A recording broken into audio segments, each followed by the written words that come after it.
বললাম নির্বাচন কমিশন আজ অন্যান্য রাজ্যের সাথে সাথে পশ্চিমবাংলার ভোটও ঘোষণা করেছেন, মোট 2 দফায় ভোট ঘোষণা করেছেন, অথচ এখনও 60 লক্ষ ভোটারের নাম অ্যাডজুডিকেশনে। প্রথম কথা হচ্ছে 2 দফা, 5 দফা, 7 দফা, আমরা 8 দফা পর্যন্ত দেখে নিয়েছি।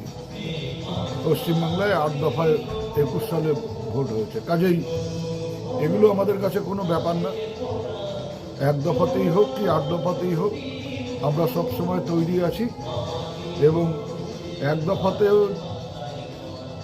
যা ফলাফল হতে পারে, 8 দফাতে যা ভোটের ফলাফল হয়েছে, 2 দফাতে তার চাইতে ভালো ফলাফল হবে।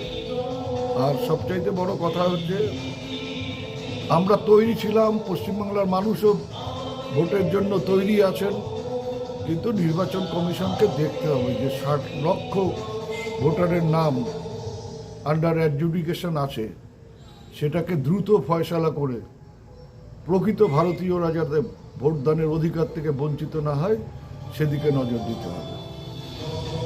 পেছনের দরজা দিয়ে বিজেপিকে ক্ষমতায় আসার সুযোগ যেন নির্বাচন কমিশন করে না দেয়, সেই দিকে দেখতে হবে।